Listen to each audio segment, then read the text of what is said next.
Prince William totally overwhelmed after devastating catastrophe warning. Prince William said he felt totally overwhelmed while praising the incredible heroes who have been battling the coronavirus pandemic in conflict zones across the world. The future king was warned affected countries face potential catastrophe as they fight COVID-19 with famine looming in places like Yemen and South Sudan. William was helping promote a coronavirus appeal by the Disasters Emergency Committee, an umbrella group of UK charities. He spoke to 3 Syrian aid workers, who are fighting the pandemic in their country, via video link. The Duke heard the Disaster Emergency Committee had raised over £38 million to help assist war-torn countries with coronavirus. This includes £10 million given by the Foreign Office via UK Aid Match, a scheme which sees the government financially match some charitable donations.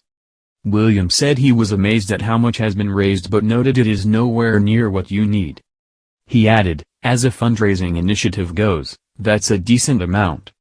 I know it's nowhere near what you need, but £38 million in a coronavirus pandemic year is quite impressive. William spoke with Saleh Saeed, the DEC's chief executive, who joked he was calling from sunny West Bromwich just north of Birmingham. The prince responded, I know it well.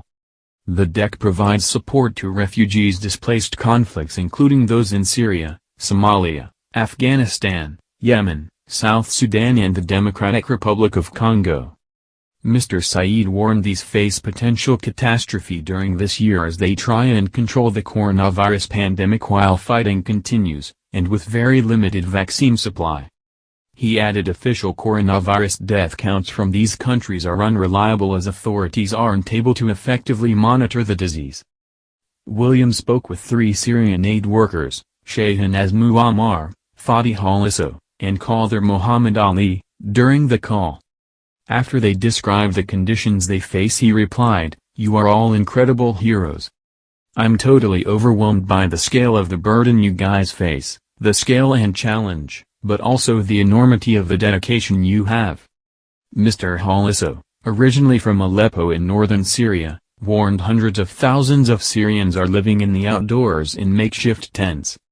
Medical services available to them are limited as a lot of doctors were killed or had to flee the country for their safety.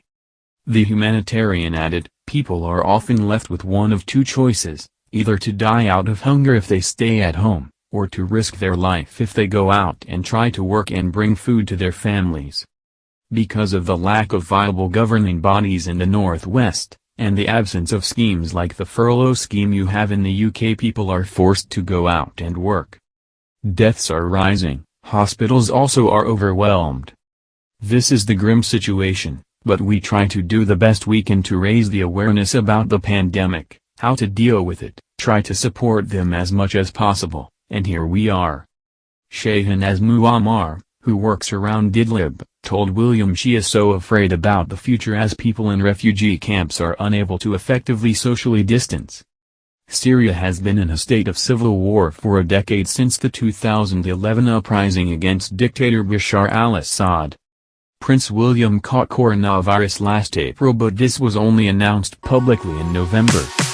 This was to prevent undue public alarm after Prince Charles also tested positive for Uzbekistan.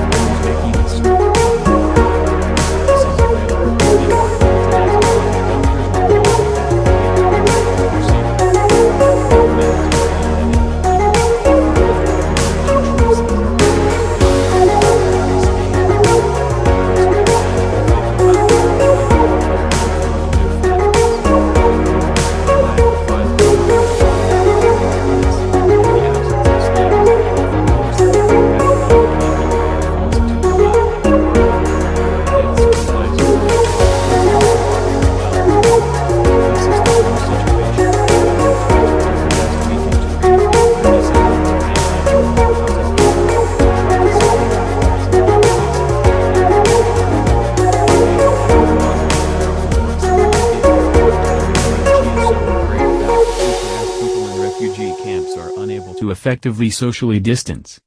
Syria has been in a state of civil war for a decade since the 2011 uprising against dictator Bashar al-Assad. Prince William caught coronavirus last April, but this was only announced publicly in November.